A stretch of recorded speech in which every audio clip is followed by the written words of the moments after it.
So good morning guys, dito tayo ngayon sa fishing spot natin. Try ulit natin, baka may lumabas yun na tuna. So konti pa lang kami dito. Ito yung mga tropa natin.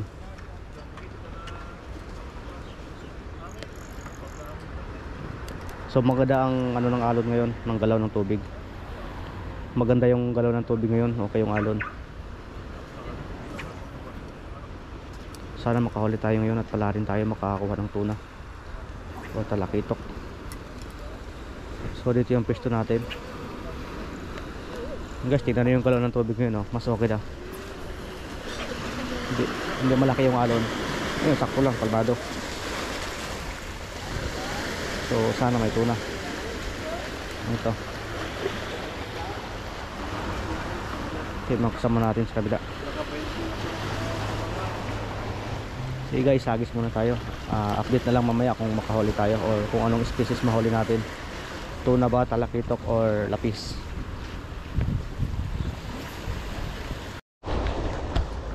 So guys, ito yung gamit natin yung napamain. Maliit lang. Pang talakitok or tuna din, bonito, kaya nito. Sa gumamit tayo ng skip bunny din na 65 grams para medyo malayo yung hagis natin. Ito yung skip bunny natin. Tapos may isang setup naman din tayo dito sa kabila. Mas malaki ng konti yung nilagay ko.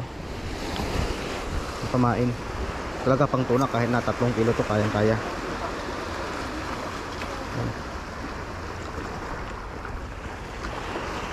Tsaka yung skip bunny natin mas malaki to ng konti, mas mabigat, 83 grams.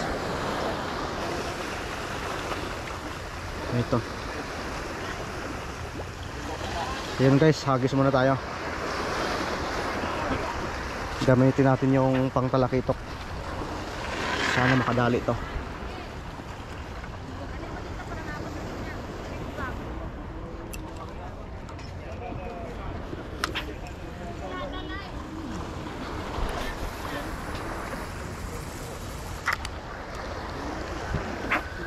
So ito yung galaw ng tubig ngayon, kalmado lang. Hindi naman siya masyadong kalma, may konting alon. Sana makahuli. Sana maraming tuna mamaya.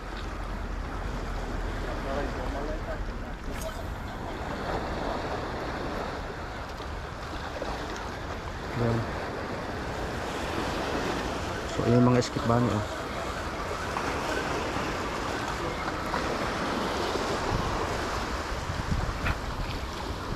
Ayan guys, update na lang mamaya kung anong species mahuli natin. Tuna ba, talakitok o lapis. Ayan guys, 7 time check guys, 7:23 ng umaga. Wala pa ring tuna na lumabas. So nag-iintay pa rin kami ng kawan na dumating. So yung iba dito nakatambay lang, yung iba nakaupo, yung iba nag-aabang lang na baka may biglang tumalo na tuna or mga maliliit na isda. Saan sila maghagis?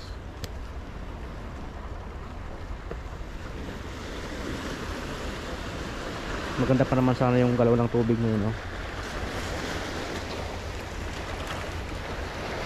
mabato sa baba dito, mabato. So yun mga tropa natin sa kabila, nag-aabang lang. Sa banda dito side, sa kanan, nag-aabang lang din yan ng tuna. So update lang mamaya guys. Sana makahuli tayo. Yung guys, yung mga batalya na huli ngayon, na huli ni Ariel. Okay. So try din natin magbatalay. So ito lang yung pain natin. Ito. Kasagis natin kung makahuli tayo. Update na lang mamaya guys. May nakahuli ito sa kabila.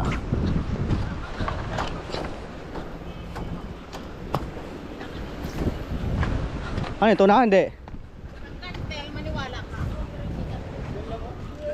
Talakitok pala. Kasi ako na ng Talakitok. Yun guys, may halong talakitok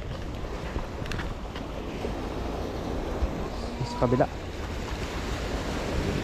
Kala ko tuna na. So balik tayo sa kabila, balik tayo sa batalay natin.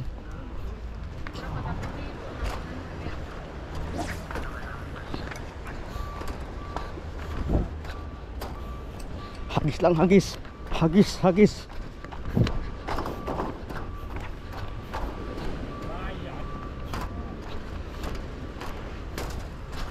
Dito sa pwesto natin guys ng batalay tayo. Yun. Guys oh, nakahuli sila gusto ng batalay. Yun, ganyan ang mga size ng batalay oh. Malaki-laki yan ay. Malaki-laki yan ay.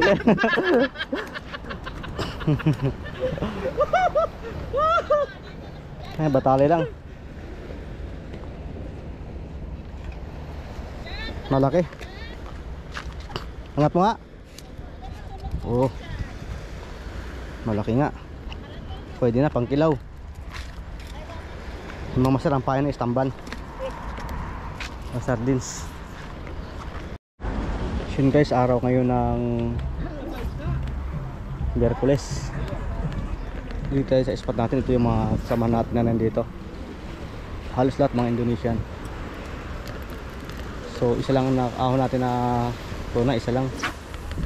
Bonito, ako lang ang naka-landed ngayon.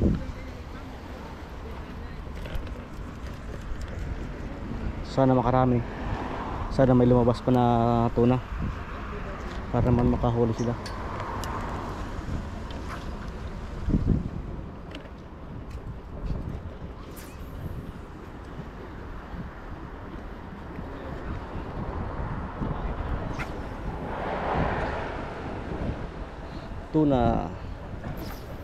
Tuna session. Sana makahuli mga tropa natin Indonesian.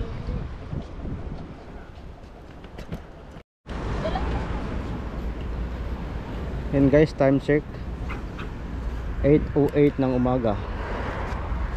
Yan, wala pa rin tayong huli. Dito yung ibang mga anglers nagtatyaga pa rin sa paghagis, baka sakaling makahuli. Target namin dito ngayon tuna. Sana may tuna kaming mahuli. Yan, kasama natin yung mga Indonesian natin, mga kaibigan, mga anglers. Dito sila ngayon sa Cornets Jeddah F1. Yan.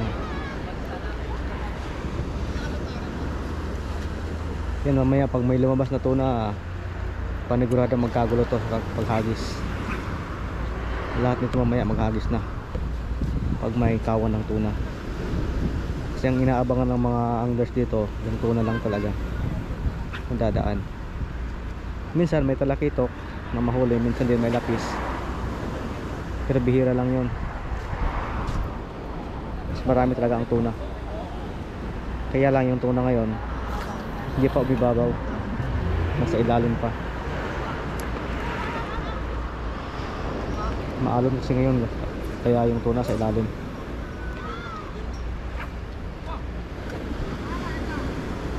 Yun, try natin maghagis, baka sakaling makahuli tayo, baka biglang bumulusok yung kawan.